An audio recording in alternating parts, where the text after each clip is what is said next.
And he once said that the humor columnist should have about the temperament of about a fifth grade boy. That's about the level of maturity you want to bring to the job. And it's like, that's perfect. That's perfect. And there's some truth in that. You do want it to be playful, and you don't want it. Writing is hard, and I think humor writing is especially hard.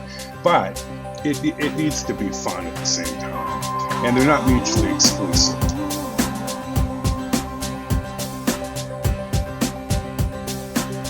Welcome to Zestful Aging, the podcast where we celebrate aging with vibrance and we defy the stereotypes of what it means to age. I'm your host, Nicole Christina, a psychotherapist of more than 30 years, here to introduce you to my off-the-mainstream guests who will energize and inspire you. My hope is to create optimism about getting older and help you cultivate zest and joy in this season of your life. And I love to hear feedback from you, my listeners. Please drop me a line at zestfulaging@gmail.com. I read every single comment. And to find out more about this podcast, hop on over to zestfulaging.com. My next guest is a longtime friend I met while dog walking, and he definitely looked out of place in the Syracuse winter with his shiny new cross-country ski equipment, fancy tech coat, and dog who looked a bit like Al Capone. My dog walking companion and I speculated that he was enrolled in the Federal Witness Protection Program and his dog Nate was his cell dog. We laughed about that for years afterwards, but it turned out that this wasn't the case. Jeff had been a popular and award-winning humor columnist in Southern California and suburban Boston, and soon he was at it again in Syracuse, addressing topics from family life to local politics. One of my favorite pieces was when he sampled local gas station pizza and then judged them from best to worst. Kramer also established himself as a writer and a producer of comedic plays, including one inspired by his own botched vasectomy. And now at 63, he can add to his credits multiple replacement joints and other internal hardware. Plus, he's a first-time novelist, and that's what we're going to talk about today. Mud Season, which Jeff humbly calls the funniest book of the decade, was released in March, and we're going to find out today what it takes to write a book when you're in your third act and how art imitates life. Hello, Jeff Kramer. Hello, Nicole. How are you doing? I'm doing great. This is one of those funny moments where I'm thinking, like, I knew you when, and I guess you knew me when, too. We've known each other for a really long time. A lot of water under the bridge. Yes, and a lot of dogs and drama on the walks. Absolutely. Yeah. We won't go into the particulars, but it's not all fun and games out there. Let's just say that. So, I just finished reading your book, and one of the things that I was most struck by is, and this is probably not the right word, but, it was so obviously every sentence was so carefully crafted and thoughtful, and it had a substance to it. And I know this is like maybe a sourdough word, sourdough baking word, but it had a density to it, like a real substantial density that I feel like I'm only going to really appreciate it if I read it again. Is that feedback that you get? That's wonderful. I have gotten great feedback from the book. I mean, I also get there's a lot of people that will say, "I can't wait to read your book. I can't wait to read your book," and then it turns out they can wait to read it because they're still waiting. Yeah, because they get it, and you don't hear anything from them. But thank you for reading it, and thank you for having me on. I could use any promotion I could get, and yeah, I try to be very careful with the language. As a humor writer, which is a lot of what I've done in my whole career. You're not really high in terms of the substance that you're giving people. It's Mm. drifting more toward entertainment, Mhm. and you sort of really have to earn it, sentence by sentence, to keep people paying attention and engaged. And I think that was good training for me, and hopefully it carried over into the book. It seems to me that just I mean, I produced a little teeny self-published book on podcast interviewing, and I found some of the tasks just, like, so tedious. Like, I have to do a 50-word promo, a 100-word promo, and then this, and then that. And your book is, a real book. How much discipline did it take to sit down every day, and some of it is grinding it out? Is that accurate? Um, some of it, yeah, I think so. I try to go with the page a day rule, which is really not asking that much of yourself. And then sometimes, yeah, a lot of times you end up writing more than that. Um, Mhm. but I should also say, look, that book that you were reading is the product of 20 years of procrastination, and and I guess, unfortunately, it's also a testament that procrastination can be a good thing, because leaving it alone for 2 decades solved a big writing problem that I had with it, as technology and social media moved forward, with the startling speed. It fixed a difficulty I was having with the book and made it easier to write, ultimately. Look, I had COVID, not the disease myself, but the time we were in. What else are you going to do, right? I was, Well, you you can kind of, do a lot of stuff well, you can besides drink, write a good book. you can, right. But I mean, you have to think at that point, you have to be honest with yourself, and you got to go, Mhm. if I'm not going to write it now, it's never going to get written. Ah, And uh-huh. no more excuses. And I also had the gift of some neuropathy in my feet that was, real bothersome, from a pinched nerve in my back. And I realized that sitting in the writing chair and having my mind go elsewhere was really helpful. I didn't really notice the discomfort Mm. nearly as much. So that was kind of an incentive to write, to get it done. So you grab onto what you can, Mm. to keep you motivated. I also had my wife, who was a captive audience, and I would And a read. prolific reader. And a great reader, and I would read what I'd produced that morning, I like having an audience, and so that kept me going too. So There's some things, that contributed to that for sure. So, talk a little bit about mud season and what it is and what it's about, and, maybe right. even your favorite parts of it. Well, I would say from a very early stage in my newspaper career, I was, very much aware of newspapers being really interesting places in their day. The newsrooms were just, terrifically kooky and wonderful, energetic places. And I think anybody who's ever in one starts to think at some point that there's a TV series here, or a movie here, or a book here. So that idea gets planted early, just because there's so many characters in these places. I should say there was, because they Mhm. don't really exist much anymore. Um, so that idea never went away, and then it kind of married up with the idea that I had. I married well, frankly, into a family that has a wholesale building materials business, and I started to think, well, what if a journalist had married into the family, and what if he started writing a novel? And what if the novel was doing really well, but it made his in-laws look like they were criminals? Mm.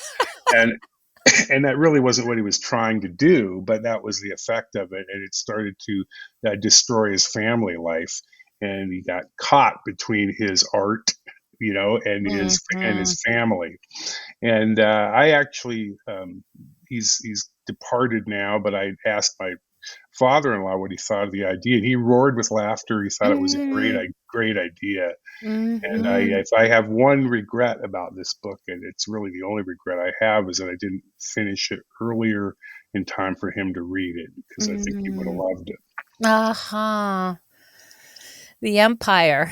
He had Yeah. to, yes. And you're pretty, I would say vulnerable and straightforward. I mean, maybe people don't know it's autobiographical, but it comes with a price, right? Marrying into wealth and what that can, Well, yeah.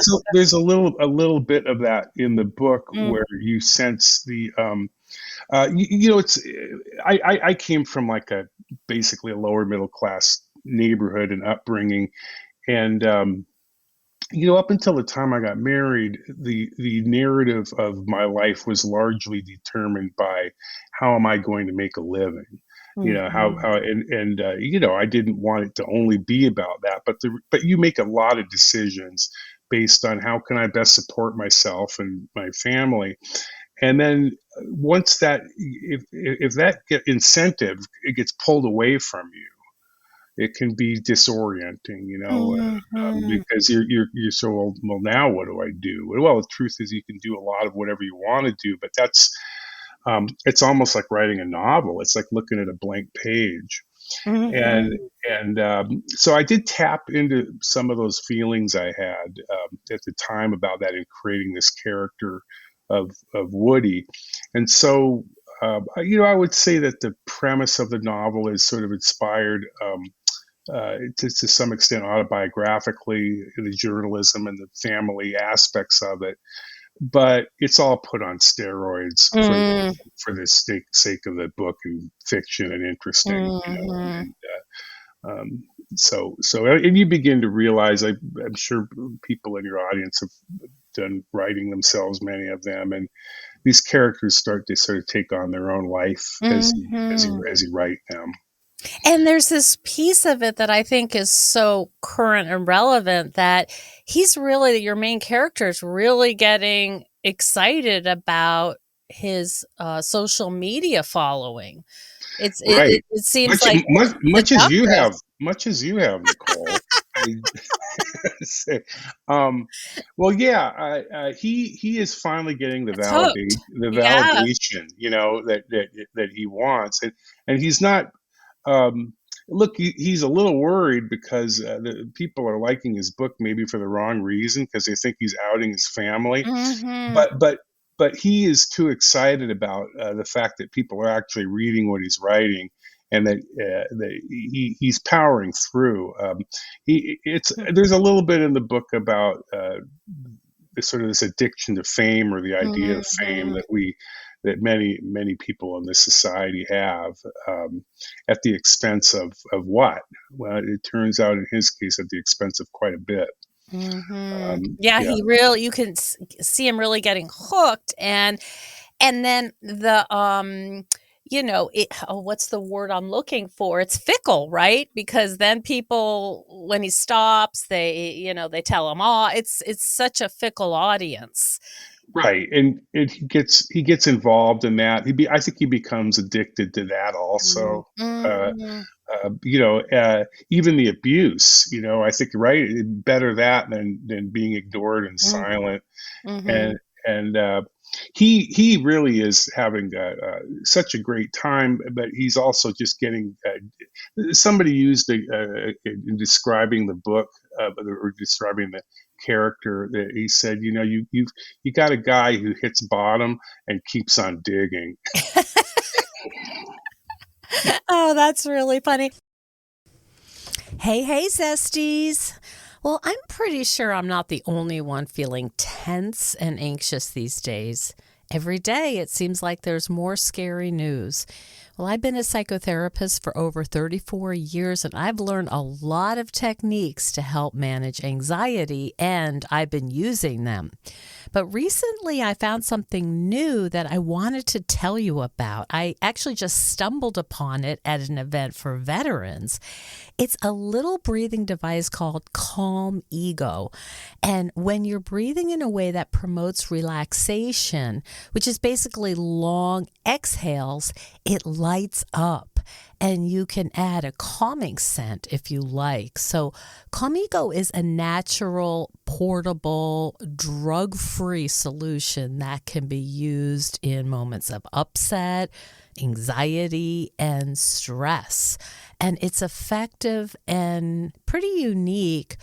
And you can use it for both immediate relief and also long-term effectiveness. So I love that you don't have to think about the breathing. You don't have to count. You don't have to imagine a square. You really don't have to do anything. It does all the work for you. I find it to be especially helpful before bedtime, and I'm pretty excited about it. So I'm partnering with Comigo to offer you a 25% discount if you use the coupon code Zestful when you're cashing out on the site, which is Calm Ego, CalmIgo.com. And please let me know about your experience. I will be interested to hear. Thanks. Some of the secondary characters, I don't know if this is your experience as a humor writer, but they are really colorful, let's just say. Some of their habits, urinating in amongst the plants, some of your real bad guys and what happens to them in the end, how they meet their their maker.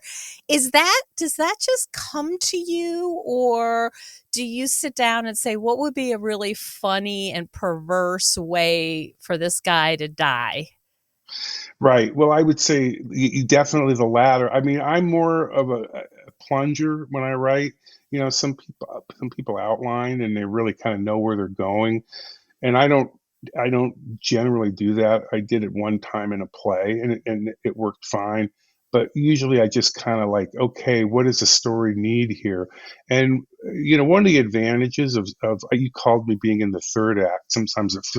Some days it feels more like the fifth act, but. But one of the advantages is, you just have known more people. You have all these archetypes kind of swirling around in your head, and it's like, okay, I could use a person like this now, and then that person might come to mind, which it did in the case of the reference that you just made. I'm not gonna. He's no longer with us, but I'm going to leave his name out of it anyway. Okay. But he was quite a character, and then I thought, now this is a guy that I could really develop and use for my purposes. You just, met a lot of people, and that's what I tend to write. Is I'll start writing the character. And then I'll start, who do I know that's like this a little bit, or who do I want this person to be like? And I think, oh, my ex-sister-in-law. That's perfect. Okay. And then that's how I do it. And then it starts to kind of like, I can hear the voice, and the character starts talking to you, almost. It's a nice feeling when that happens. It sounds like play. I mean, I can imagine if you're really in the groove here, you're creating something, and it sounds playful. Well, I once, an editor of mine, he's very, very fond of him still, and he was the first person to hire me to put me to work as a humor columnist and getting paid for it. And he once said that the humor columnist should have about the temperament of about a fifth grade boy. That's about the level of maturity you want to bring to the job. He said, and it's like, that's perfect. That's perfect. That's yeah. perfect. And there's some truth in that. You do want it to be playful, and you don't want it. Writing is hard, and I think humor writing is especially hard. But it needs to be fun at the same time, and they're not Mhm. mutually exclusive. Mhm. Mm. Yeah, I'm just imagining sort of building these characters out and, "Oh, this could happen and that could happen," and he could yeah, there's this way that it feels very much like, "Ooh, I could do anything. I could build anything here." Right, and that's the one thing that's difficult about a novel is no because there's no boundaries. You can Mm, really, I mean, to me, it feels like there's more writers out there than readers right now. It seems like everybody's writing a book, and not mm, and very few people are reading them. But it's for I gotta say, for the first time having done this, the fact that you can do anything with a novel, you can go into somebody's thoughts, and you can't do that with anything else. And it is almost kind of magical sometimes when the thing mhm, starts to function on its own. mhm. Really, really, really a neat creative process, and I don't think it's something that you need to do for money or acclaim or anything. I just think it's a great, well, if nothing else, it's a good distraction from some of the stuff that's going on that's Mm. not fictional. Mhm, mhm. So people are out there, and I have talked on the show to book coaches and these type of folk. Do you want to give any advice to people out there who are either considering writing a book or who have started and might be hitting a roadblock? What would you say to them?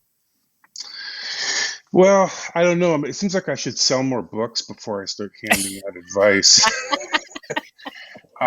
But I would say if it's for one thing, I would say if you have an idea for a book and you've been noodling it for years, just go write the book because that's going to be less. It's going to be easier in the long run to write the book than to just think about writing the book for the rest of your life, or at least get started on it. And I would say set modest goals, and I would also say have lots of readers. They call them like beta readers, but Mhm. have as many people who you respect, whose judgment you respect, that look at what you're doing, but also do it with a little bit of detachment. You don't. Not everybody's suggestion is the right one, even though it's well intended.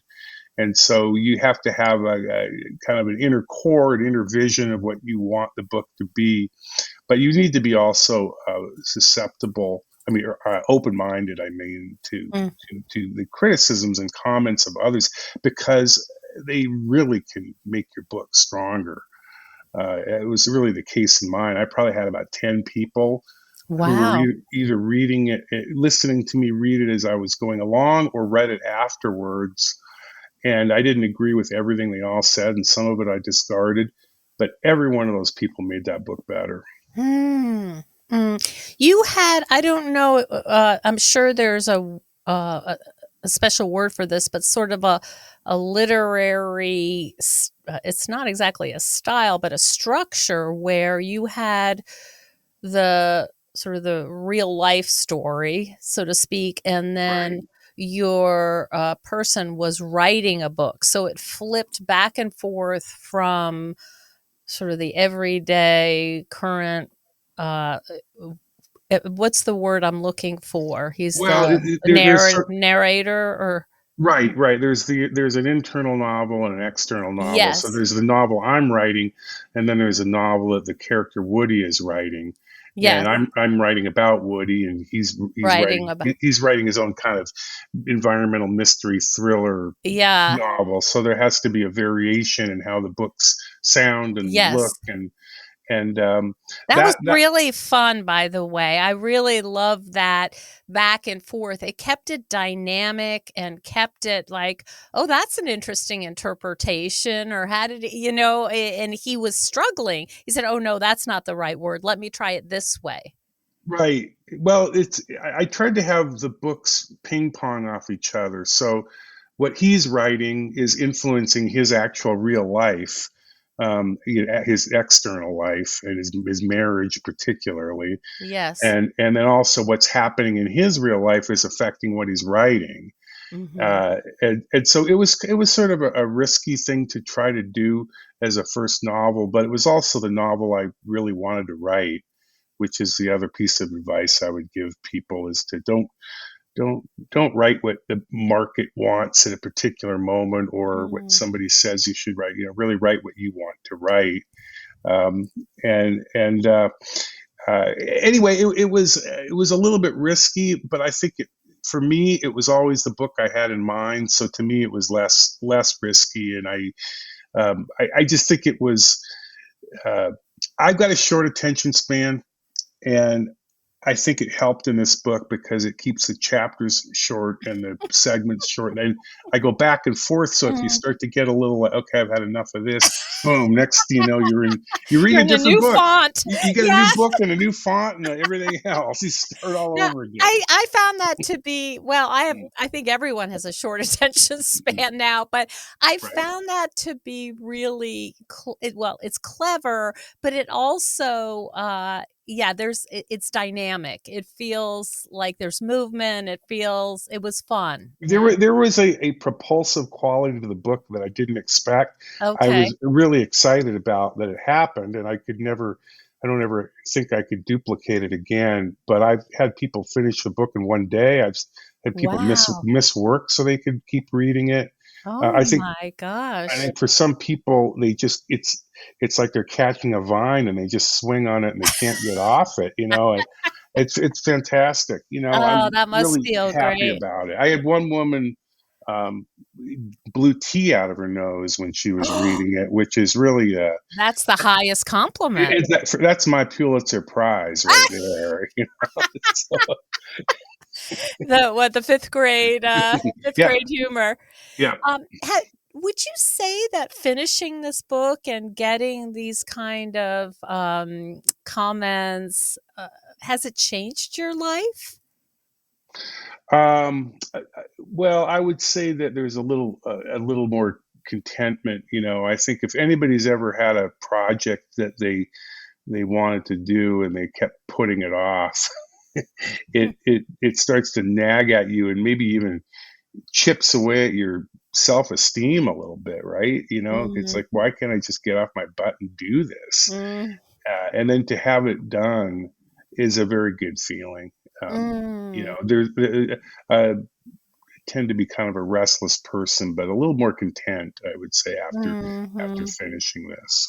Is there anyone in the world who you hope gets their hands on this? Mm.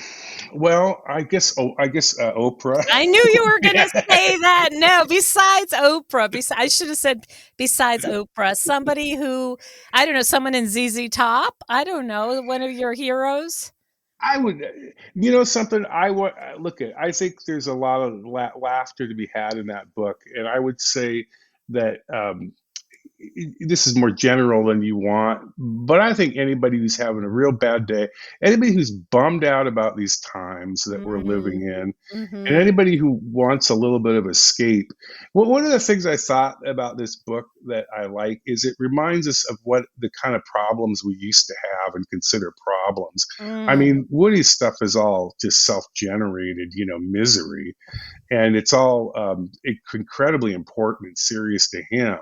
But in the big picture, it's not rounding people up off the streets and sending them to El Salvador. Right, So right. you can kind of you can buy yourself your brain a little vacation, Aha. reading this thing. Yes, yes. Oh It's my goodness. Trump free, COVID free. Oh, yeah, all of that. Yeah. Sounds great. Well, I'm just, uh, delighted and tickled that I knew you when, and we've been walking in some really bad weather. Our dogs have done some really Yeah. unkind things to wildlife. One of mine fell through the ice in a pond. I Remember that? remember. Oh, I remember, and you went to rescue your dog. It was freezing, and you were Well, sock-footed, and we've taken out some wildlife with our dogs and seen yeah. a lot of strange sides of Syracuse. But I'm so happy for you that you've been able to create this, and it was so fun to read because I could hear you. I'm like, oh yeah, that's definitely Jeff Kramer. And that was really fun to know you and to read this. So Well, look, you congratulations. would thank you, and you and your show have been part of my inspiration to talk about somebody creating a new act, down the road. You are the embodiment of that. So Oh, congratulations on your oh, success. thanks. I appreciate it. This is so fun for me, and I get to and I get to ask anything I want. So it's really fun that way. I can So tell. yeah. So where can people find you, find out more? You are active, I know, on social. What can you I'm add? Facebook. That's like just old people social media, Yep. right? Yep. That's really the only one that I do. But also, I have an author website. Okay. So it's at jeffmkramer.com, and you can read. Okay. I've got a few of my old columns up there if you want to read those, Okay. what my plays were about, Yep. and then as far as getting the book, you can order it through your bookstore, or you can go to Amazon or barnesandnoble.com, or there's one called bookshop.org, which Okay. which does they're apparently very kind with independent bookstores. Work Okay. work well with them. So Mhm. it's not hard to find. It's just you're not going to find it walking into a brick and mortar store.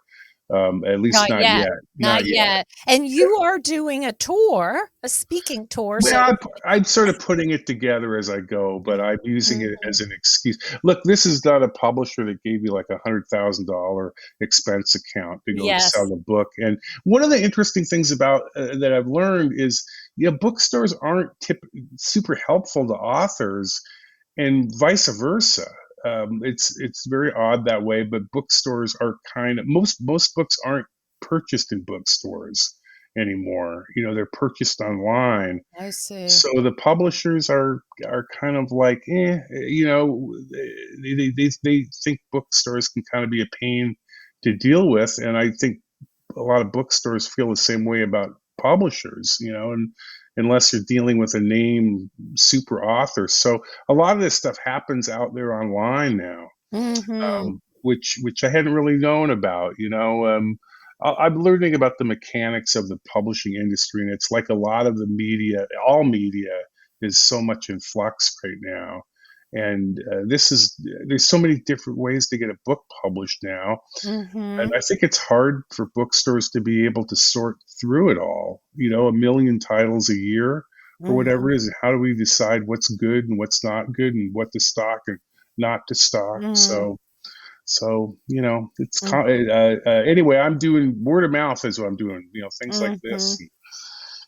I like doing the events, so Mhm. that's why we're doing one in We are. Cazenovia We're now. doing in Casanova in late summer and August, and, will that be up on your website? I will get it up there. Yes, Yep. Nicole, I will do it. I Great, promise. great. Casanova Library is probably the only library that I know of that has a mummy.